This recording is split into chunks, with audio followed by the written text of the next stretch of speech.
Соңғы күндөрү социалдык тармактарда Россия-Кыргызстан аталышындагы WhatsApp топтордо арзан билет сунуштагандар көбөйгөн. Ош шаарынын жашоочусу Мухаммед Мырза тайпадагы арзан билеттер боюнча маалымат алып, учкандар дагы көп экендигин билген.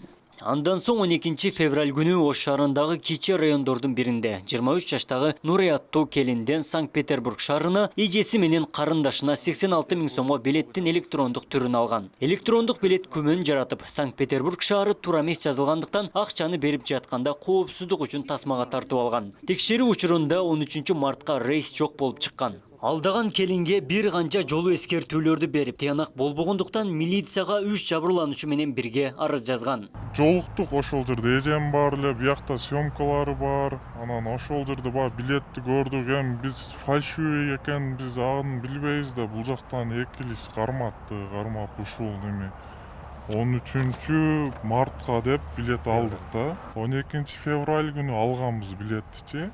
Алып анан биз текшерткенбиз авиакассалардан. Алып туруп кийин ишенбей ал жерде кыйлап, жанагы жерде съемка кылдык.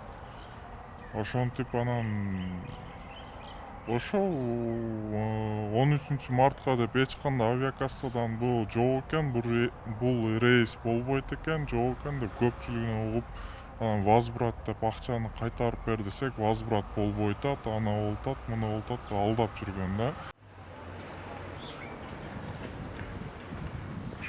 Каланын ички иштер башкармалыгы окуяны териштирүүгө алганын маалымдады. Кылмышка шектелип 26 февраль күнү Жалал-Абад облусунун 1998 жылы туулган жараны кармалган. Ал өз көрсөтмөсүндө карыздары көбөйүп кеткендиктен акча керек болуп, компьютерден жасалма билет чыгарганын айткан. Окуя алдамчылык беренеси менен катталып, сотко чейинки өндүрүш башталган. Шектүүнүн баш коргоо чарасы 27 февраль күнү сот тарабынан каралып, жаш балдары болгон үчүн үй камагына чыгарылган. Ички иштер башкармалыгы чет өлкөгө учуу үчүн билет алууда кылдаттык менен көңүл бурууну эскертет. Бул боюнча Ош шаардык иштер башкармалыгынын кылмыштардын жана жоруктардын бирдиктүү реестрине алдамчылык беренеси менен 204 беренеси менен катталып, бүгүнкү күндө иликтөө иштери жүрүп жатат. Бул ишке тиешеси бар делип, Жалал-Абад облусунун 1998 жылы туулган НН аттуу тургуну кармалып, бүгүнкү күндө тергөө камсыз болгон. Алгачкы тергөөнүн алгачкы жүрүшүндө анын берген көрсөтмөсүнө караганда ал аял бир топ карыздары бар экенин, ошодон кыйналгандыгын, ушул ишке баргандыгын айтты. Бүгүнкү күндө ал аялдын 2 жаш баласы бардыгы эске алынып, бүгүнкү күндө үй камагына чыгарылды.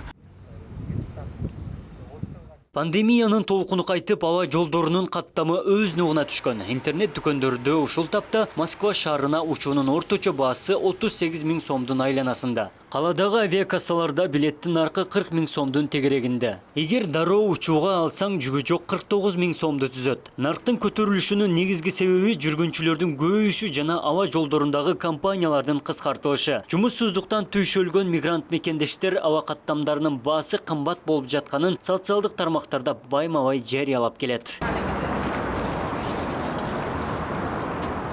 Авиа билеттердин кымбаттыгынан сырткары негиздеме жана ПЦР анализ дагы бар. Шылуундарга алданып калбастан, билетти расмий кассалардан алууну жабырлануучулар сунуштайт. Абдумалик Базарбаев, Эламон Акбаев, Ош ТВ.